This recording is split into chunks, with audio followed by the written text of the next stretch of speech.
Good morning বন্ধুরা, এখন 7:30 বাজে আর এখন থেকে আজকে ব্লগটা শুরু করলাম। তো সকাল সকাল তাড়াতাড়ি সব কাজবাজ সেরে নিয়েছি। তোমাদের তো আগের দিন বলেছিলাম একটু বাপের বাড়িতে যাবো। তো দেখো এইদিকে এই যে কুমড়ো ভাজা হচ্ছে,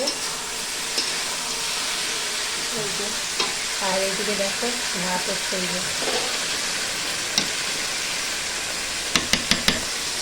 তো চলো তাড়াতাড়ি রান্নাবান্না সেরে নিয়ে কাজ গুছিয়ে নিয়ে বাপের বাড়িতে যাবো। তোমরা সঙ্গে থাকো, দেখতে থাকো।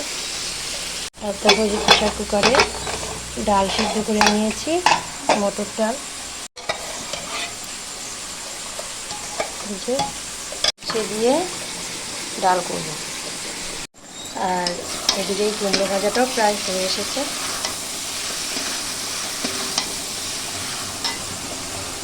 তো বন্ধুরা, এখন প্রায় 10টা বাজতে যায় আর তারপরে দেখো বাড়ির কাজ সেরে তাড়াতাড়ি খাওয়া দাওয়া সেরে আমি বেরিয়ে পড়েছি। তো প্রথমে হাবড়ায় যাব আর হাবড়াতে গিয়ে একটু কাজ রয়েছে, আমার মাও আসবে হাবড়াতে। তো চলো বন্ধুরা সঙ্গে থাকো, আর কোথায় যাই কি কি করি আর কেনই বা যাচ্ছি পুরোটাই জানতে পারবে। তো তার জন্যে তোমাদের কিন্তু একটু সময় আমার সঙ্গে থাকতে হবে। তো বন্ধুরা দেখো, হাবড়া গিয়েছিলাম, তোমাদের বলেছিলাম না যে হাবড়াতে মা আসবে, কাজ রয়েছে। তো হাবড়ার কাজ মিটে গেছে, ওই যে আমার মা। তো চলো আমরা এখন রোদ্রে বাপের বাড়ির দিকে যাব না, দিদি বাড়িতেও পাশেই তোমরা জানো। তো চলো এখন দিদি বাড়িতে যাবো, তারপর যদি পারি বিকেলবেলা যেতে যাবো, আর না হলে আবার তো বাড়িতে পৌঁছাতে হবে। তো চলো তোমরা সঙ্গে থাকো আর দেখতে থাকো। তো তোমরা দেখতে পাচ্ছ বন্ধুরা, ওই যে আমার দিদি বাড়ি, ওই শেষের বাড়িটা। আর এখন তো দিদি বাড়ি নেই, কারণ আমার দিদি তো পৌরসভায় চাকরি করে, তাই দিদি এখন পৌরসভায় রয়েছে। বাড়ি আস্তে আস্তে দিদির বিকেল হয়ে যাবে। তো চলো, বাড়িতে জামাইবাবু রয়েছে আর এই সামনের ঘরটায় দুজন ভাড়া থাকে, দুই স্বামী স্ত্রী। তো মা আগে আগে চলেছে, চলো ঘরে যাই, একটু বসি। খুব গরম আর খুব রোদের তাপ, বুঝতেই পারছো। আর এই মন্দিরটা দেখতে পাচ্ছ তোমরা, এই মন্দিরটা এখনো তৈরি হয়নি পুরোপুরি, একটু বাকি আছে। তো বন্ধুরা খুব গরম পড়েছে, তোমরা তো বুঝতেই পারছো, প্রচণ্ড গরম, বাইরে প্রচণ্ড রোদ। তো দেখো ওই যে দিদি বাড়িতে এসেছি, জামাইবাবু দেখো মাল ভাজ করছে। আর দিদি ডিউটি গেছে, দিদি বাড়িতে নেই, আর আমি আছি। দিদি রান্নাবান্না করে রেখে গেছে আমাদের জন্য। তো এখানেই দুপুরবেলা খাওয়া দাওয়া হবে। আর দেখি বিকেলবেলা ওইদিকে এখন যদি যেতে পারি বাপের বাড়ি, তাহলে নাও হয়তো হতে পারে। এই গরমে এইটুকু সময়ের জন্য আর যাবো না। বিকেলবেলা আমার আবার সেই আবৃত্তি ক্লাস রয়েছে, ওখানে ওই রঞ্জিতা দিদিভাইয়ের বাড়িতে যাব। ওখানে আবৃত্তি ক্লাস করিয়ে তারপর আবার বাড়িতে যেতে হবে। তো বাড়িতে যেতে যেতে হয়তো সন্ধ্যা হয়ে যাবে। তো চলো বন্ধুরা তোমরা সঙ্গে থাকো আর দেখতে থাকো। শুভ বিকেল আমার প্রিয় বন্ধুরা, দেখো রেডি হয়ে নিয়েছি, বাড়িতে যাবার পালা। শুভ বিজয়। তো ওই যে আমার জামাইবাবু দেখো কি বলছে, আর ওই যে আমার দিদি এলো ডিউটি করে, আর আমিও বাড়িতে যাব। তো চলো বন্ধুরা, এখন বাড়িতে যাব না, তোমাদের ভুল বলেছি। তোমাদের সকালে তো বললাম, এখন আমি রঞ্জিতা দিদি ভাইয়ের বাড়িতে যাব। তো ওখানে গিয়ে আমার আবৃত্তি ক্লাস রয়েছে, আবৃত্তি করিয়ে তারপরে বাড়ির দিকে রওনা হবো। তো বাড়ি যেতে যেতে সন্ধ্যা হয়ে যাবে। চলো চলো সঙ্গে থাকো। এগুলো কি গাছ? এগুলো একটা নাম আছে, নামটা আমার এখন মনে পড়ছে না। হ্যাঁ, সেই কত দূর যাবে, আজকে থাক। তো বন্ধুরা, এই গাছের পাতা দিয়ে চা তৈরি হয়, তোমরা নিশ্চয়ই জেনে থাকবে। তো গাছটার নাম কি আমার ঠিক মনে পড়ছে না, তোমরা যদি জানো নিশ্চয়ই কমেন্ট করে জানিও। আর দিদি বলছিল যে একটা গাছ নিয়ে যা, তো আজকে নেব না, যখন বৃষ্টি হবে তখনই নিয়ে যাব। তো চলো বাড়ির দিকে রওনা হব, বিকেল হয়ে গেছে। তো দেখো বন্ধুরা বেরিয়ে পড়েছি, আর মাও যাচ্ছে আমার সঙ্গে আমাকে গাড়িতে তুলতে। তো চলো দেখা যাক, যদি তাড়াতাড়ি অটো পেয়ে যাই তাহলে খুব ভালো কথা। তো চলো আমার সঙ্গে থাকো। তো বন্ধুরা দেখতে পাচ্ছ ওই যে সামনে, ওইটা হচ্ছে মেন মানে বাইপাস রোড। ওই রোডে গেলেই গাড়ি পেয়ে যাব, টোটো অথবা অটো যেটাই পাই সেটাতেই উঠে পড়ব। তো দেখা যাক চলো। আর তারপরে আমাকে আবার গাড়িতে উঠিয়ে দিয়ে মা আবার বাড়িতে চলে যাবে। তো এখান থেকে আমার বাপের বাড়ি বেশি দূর না, 10 মিনিট লাগে হাঁটা পথে। তো তোমাদেরকে আমি নিয়ে গেছিলাম আগেও, তো সেই সময় তোমরা নিশ্চয়ই দেখেছিলে মাঠের পাশে আমাদের বাড়ি, খুব ভালো মানে খুব সুন্দর একটা জায়গায়। তো মা দেখো আগে আগে চলেছে, চলো দেখি কি পাই।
তো বন্ধুরা দেখলে তো, টোটোতে উঠে আমি কিন্তু দেখো হাবড়াতে পৌঁছে গেছি। তো হাবড়ার থেকে অল্প একটু হাঁটা পথে আবার রঞ্জিতা দিদিভাইয়ের বাড়ি। তো চলো বন্ধুরা তোমরা সঙ্গে থাকো আর দেখতে থাকো।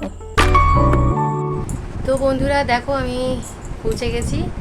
সেই টোটোওয়ালা আমাকে আর পুরোটা এগিয়ে দিল না, 1 নম্বর গেটে ছেড়ে দিল। ওখান থেকে আমি এবার হাঁটি হাঁটি পাপা করে এই রঞ্জিতা দিদিভাইয়ের বাড়িতে চলে এসেছি। এখানে এসেছি কেন তোমরা নিশ্চয়ই জানবে, আমার আগে ভিডিও তোমরা নিশ্চয়ই দেখেছিলে। তো যারা জানো না তাদের জন্য আবার বলছি, আমি এখানে আসি মাঝে মাঝে এই দিদিভাইয়ের সঙ্গে একটু কবিতা নিয়ে আলোচনা করতে। তো কবিতার আড্ডা বলতে পারো। আমি কবিতা খুব পছন্দ করি, খুব ভালো লাগে আমার কাছে কবিতা, গান এই সমস্ত। তো যাই হোক, সেটা যে কোনো কবিতাই হোক, সেটার তোমরা বলতে পারো রবীন্দ্রনাথের বা যে কোনো লেখকের হোক। তো চলো বন্ধুরা সঙ্গে থাকো আর দেখতে থাকো।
তো বন্ধুরা একটা দারুণ কবিতা আলোচনা হলো, মানে কবিতাটা দিদিভাই আগের থেকেই মুখস্থ করে রেখেছিল। তো খুবই সুন্দর কবিতা, তোমাদের খুবই ভালো লাগবে। কবিগুরু রবীন্দ্রনাথ ঠাকুরের লেখা সঞ্চয়িতা বইয়ের প্রশ্ন কবিতাটার নাম। তো চলো আমাদের দিদিভাইয়ের মুখে কবিতাটি শুনে নাও, তোমরা কেমন লাগবে কবিতাটা তোমরা শুনেই তারপর বলো। তো চলো বলো। নমস্কার। কবিগুরু রবীন্দ্রনাথ ঠাকুরের প্রশ্ন। ভগবান, তুমি যুগে যুগে দূত পাঠায়েছ বারে বারে দয়াহীন সংসারে। তারা বলে গেল ক্ষমা করো সবে, বলে গেল ভালোবাসো, অন্তর হতে বিদ্বেষ বিষ্ণাস। বরণীয় তারা, স্মরণীয় তারা, তবুও বাহির দ্বারে আজি দুর্দিনে ফিরানো তাদের ব্যর্থ নমস্কারে। আমি যে দেখেছি গোপন হিংসা কপট রাত্রি ছায়ে হেনেছে নিঃসাহে, আমি যে দেখেছি প্রতিকারহীন রক্তের অপরাধে বিচারের বাণী নীরবে নিভৃতে কাঁদে, আমি যে দেখিনি তরুণ বালক উন্মাদ হয়ে ছুটে কি যন্ত্রণায় মরেছে পাথরের নিষ্ফল মাথা কুটে, কণ্ঠ আমার রুদ্ধ আজিকে বাঁশি সঙ্গীত হারা অমাবস্যার করা, লুপ্ত করেছে আমার ভুবন দুঃস্বপ্নের তলে, তাই তো তোমায় সুধাই অশ্রু জলে, যাহারা তোমার বিষাইছে বায়ু নিভাইছে তব আলো, তুমি কি তাদের ক্ষমা করিয়াছ, তুমি কি বেসেছ ভালো? বাহ, খুব সুন্দর হয়েছে। তো বন্ধুরা, তোমরা শুনলে তো এই দিদিভাইয়ের কণ্ঠে কবিতাটা কত সুন্দর লাগলো। আমার থেকেও সুন্দর বলতে পারে দিদিভাই। তো খুব ভালো লাগলো, এত সুন্দর করে মুখস্থ করেছে। আর বিশেষ করে কবিগুরু রবীন্দ্রনাথের লেখা সঞ্চয়িতা বইয়ের লেখাগুলো কিন্তু উচ্চারণ খুবই কঠিন উচ্চারণ। তো উচ্চারণটা দিদিভাই এত সুন্দর করে করেছে, আমার তো খুবই ভালো লেগেছে। আর তোমাদের কাছে কেমন লাগলো সেটা কিন্তু অবশ্যই তোমরা জানিও ছোট্ট একটা কমেন্ট করে। তো দেখো দিদিভাই আবার ঠান্ডা শরবত বানিয়ে দিল, প্রথমে আসার সময় 1 গ্লাস, তারপরে আবার 1 গ্লাস। দারুণ লাগে আমার এটা খেতে। তো চলো খেয়ে নিই। তো বন্ধুরা, এখন 7:30 বেজে গেছে। তো আমাকে আবার বাড়ি ফিরতে হবে। দেখো সন্ধ্যা হয়ে গেছে। তো দিদিভাইয়ের বাড়িতে এই যে ফুলগুলো রয়েছে, দেখো কি সুন্দর, তোমরা আগেও হয়তো দেখেছো। আর আমি তো ফুল খুব পছন্দ করি, তোমরা জেনে থাকবে। ফুল দেখলেই না তুলতে ইচ্ছা করে, ভিডিও করতে ইচ্ছা করে।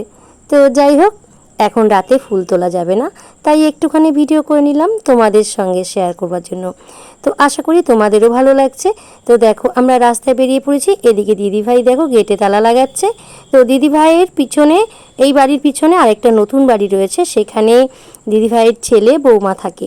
তো এই বাড়িটা দিদিভাইয়ের পুরনো বাড়ি। তো দিদিভাই সেই মায়া আর কি কাটিয়ে উঠতে পারে না, এখানে দাদাভাই থাকতেন। তো এই বাড়িতেই দিদিভাই কবিতা আবৃত্তির আলোচনা করেন। তো তারপরে দেখো আমরা বেরিয়ে পড়েছি, একদম দিদিভাই শর্টকাটে নিয়ে এলো। দেখো রূপকথা সিনেমা হলের ভিতর থেকে আমরা বেরোলাম, আর তারপরে দেখো 1 নম্বর গেটে পৌঁছে গেছি। একদম অল্প সময়ের মধ্যে কিন্তু চলে এলাম। তো এই শর্টকাটের রাস্তাটা দিদিভাই আমাকে চিনিয়ে দিল, কারণ আমি মাঝে মাঝে আসি। তাই দিদিভাই বলছিল এবার চিনতে পারবে তো। তো আমি এবার চিনবো না, হাবড়াই তো জন্মস্থান আমাদের, তাই না? তো যাই হোক বন্ধুরা, চলো এবার একটু হাঁটি হাঁটি পাপা করে এগিয়ে চলেছি। সামনেই আমাদের টোটো স্ট্যান্ড। তো টোটো স্ট্যান্ডে যেতে হবে। তো তার পথেই আমার দাদা ভাইয়ের দোকান পড়ে, পথের পাঁচালী বইয়ের দোকান, তোমরা নিশ্চয়ই জেনে থাকবে। ওই যে আমার দাদা ভাই দেখো গল্প করছে। তো দেখো এখানে এসে আবার থেমে পড়েছি।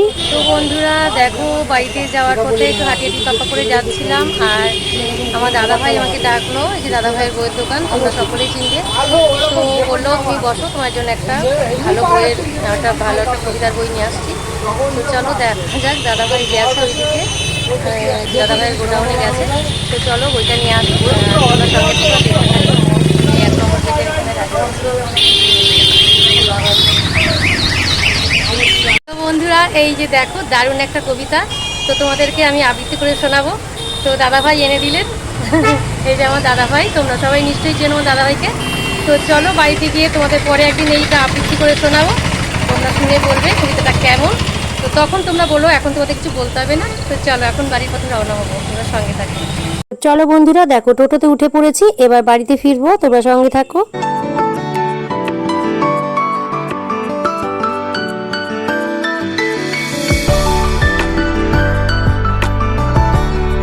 তো চলো বন্ধুরা দেখো, বাড়িতে পৌঁছে গেছি, আর খুব গরম লাগছে, পাখা না চালিয়ে আর পারলাম না। তো চলো আজকের মতো বিদায় নিলাম। তোমরা সবাই ভালো থেকো, সুস্থ থেকো, দেখা হবে একটা নতুন ভিডিওর সঙ্গে। তো টাটা, বাই বাই, শুভরাত্রি।